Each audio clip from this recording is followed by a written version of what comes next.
Let's God's name be praised. This is the first time I have been giving the opportunity to spread the word of God to the church.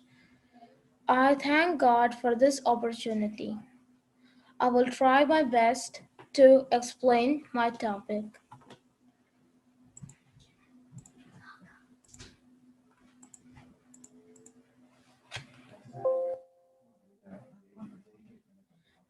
I'm going to explain about Jesus calms the storm. So I will show you what we will be learning right now. So first we will learn why the disciples called on Jesus during the time he was sleeping.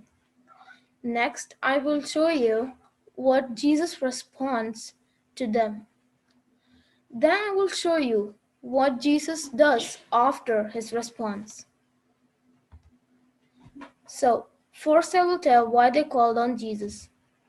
If you look Mark 45 verse 3 to 38, it says, "That day, when evening came, he said to his disciples, 'Let us go to the other side.'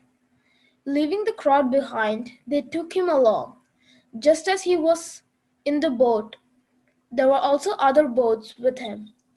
A furious squall came up, and the waves broke over the boat, so that it was nearly swamped. Jesus was in the stern, sleeping on a cushion. The disciples woke him up and said to them, 'Teacher, don't you care if we drown?'" So now we can see that Jesus wants to go to the other side of the river. Because as you know, he has always been saying parables and he is tired right now. So as he was crossing, he was sleeping on the boat taking a rest. So during the time he was sleeping, there was a huge storm, a huge squall, which they never expected. So they didn't want to wake Jesus up, so they tried to take the water and throw it out. But it was not possible because there was only very few people on the boat. And they were so scared and afraid that they had to call on Jesus. You can see that they did not have any faith in God. So they got worried and they called on Jesus. Now we will talk what Jesus responds to this. If you take Mark 4 verse 39, it says, "He got up and rebuked the winds and said to the waves, 'Quiet, be still.' Then the wind died down and it was completely calm." So the disciples were really scared. They didn't want to die, so they had to call on Jesus. They had not even a small bit of faith, and they didn't want to die, so they called him. So immediately after they called, Jesus calmed the storms. So they were thinking, what kind of magic is this? So Jesus, he said to them, he rebuked the wind and said, "Calm down." He calmed it in just a second. So I will tell what Jesus did after he calmed the storm. In Mark 4:40 to 41, it says, "He said to his disciples, 'Why are you so afraid? Do you still have no faith in me?' They were terrified and asked each other, 'Who is this? Even the wind and the waves obey him.'" So after he calmed the sea, the wind, he looked at his disciples and said, "Don't you have a bit faith in me?" So we can see they said, "Still don't you have any faith in me?" So that means that he has been going through all these miracles. They have seen God doing all these miracles and still they haven't believed in him.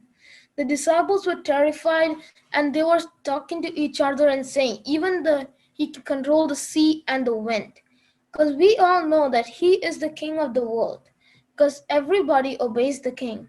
So the wind and the sea obeyed them, just as we would have obeyed our king. So we have to understand that we have to have trust in God. So if we have trust and faith in God, we can overcome anything. So in Matthew 7:20, it says that if you have faith the size of a mustard seed, you can move a mountain. If you have any issues in life, just in God and just pray to God and He will guide you. Speak freely to Him and your best friend. Just speak to Him as if He's your best friend. How would you treat a best friend or your parents? You would speak freely to them and talk to them put your heart out to them, right? So talk to God just as that. Uh, once again, I thank God for letting me tell you about this topic. I thank my Sunday school teacher Deepu Uncle for giving me the opportunity to spread this message to you. And I thank him for guiding me on how to present this message. Thank you.